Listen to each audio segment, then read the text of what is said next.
ស្ដីប៉ាមកទាំងអស់គ្នាមកខ្ញុំមក install ឬក៏ដំឡើងអញ្ចឹងណាដំឡើងនៅប្រភេទម៉ាស៊ីនបូមទឹកដោះ JSL X 901 បាទស៊េរីនេះស៊េរីកជាប់ថ្ងៃមុននោះ demo តាក់ទងនឹង902បាទឥឡូវយើងគុំលេងសិនណាអញ្ចឹងយើងមានគ្រឿងបង្គុំមានស្បែកស្នាប់នេះយើងដាក់ឲ្យយើងសកត់អញ្ចឹងតែម្ដងអត់មានមូលទេហើយផ្នែកខាងក្រោមនេះគឺកាឡាចពុះទារបស់វា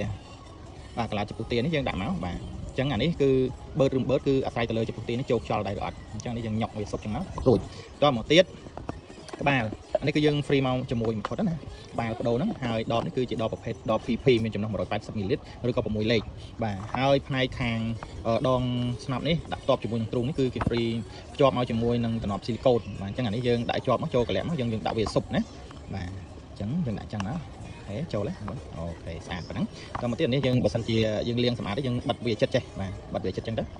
ទៅពេលយើងដោះចេញវិញហើយនេះស្នាប់នេះយើងដាក់វាសុបអញ្ចឹងមកហើយបន្តមកទៀតម៉ាស៊ីន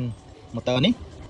គឺជាប្រភេទដែលមានថ្មស្រាប់នៅខាងក្នុងសាឲ្យយើងយកប្រើនៅពេលដែលយើងពុំគឺយើងគ្រាន់តែញុកវាឲ្យសុបចឹងទៅបានហើយព្រោះអាហ្នឹងយើងមិនបាច់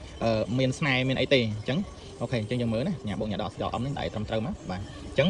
នេះខ្ញុំដាក់បែរមុខចាស់ហើយវាជាប្រភេទ Type C បាទហើយជាធម្មតាម៉ាស៊ីននេះយើងប្រើបាន1ម៉ោងបងប្អូន1ម៉ោងប៉ុន្តែជាក់ស្ដែងយើងប្រើតែ30នាទីគឺម៉ាស៊ីនហ្នឹងវា load បិទអូតូអញ្ចឹងយើងបើសិនជាបូមអស់យើងអាចប្រើជាលើកទី2អញ្ចឹងទៅអញ្ចឹងអានេះគឺរបៀបនៃការគុំអញ្ចឹងគុំឲ្យគឺរូបរាងវាបែបហ្នឹងបាទគុំឲ្យរូបរាងបែបហ្នឹងបាទអញ្ចឹងឥឡូវយើងមកមើលរបៀបនៃការប្រើប្រាស់មិនមែនថាទេនេះគឺប៊ូតុងបាទគឺប៊ូតុងអញ្ចឹងយើងចុចជាប់ទៅខ្លាំងតិចគុណសម្បត្តិនៃប៊ូតុងនោះគឺយើងដាក់ក្នុងអាវអីអញ្ចឹងទៅវាអត់ឆ្លងណាអញ្ចឹងនេះភ្លើងទី1ដែលចេញមកគឺពណ៌កាឈូកបាទជាធម្មតាគឺគេយកមុខងារពណ៌កាឈូកហ្នឹងគឺបឺតស៊ឺវែងដង្ហើមវែងណាស៊ឺអូខេឥឡូវខ្ញុំដាក់19ចុះថាវាខ្លាំងស៊ឺ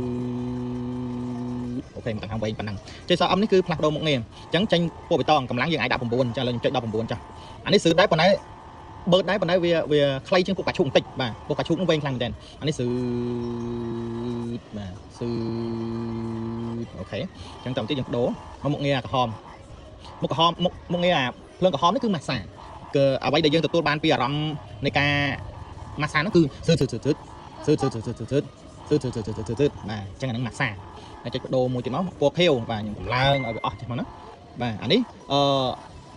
ភ្ញោចទឹកដោះអារម្មណ៍វាអំបិលជាងម៉ាសាបន្តិចពណ៌ខៀវនេះណាស៊ឺអញ្ចឹងយើងត្រឡប់មកវិញខ្ញុំបិទអញ្ចឹងនៅពេលដែលយើងប្រើ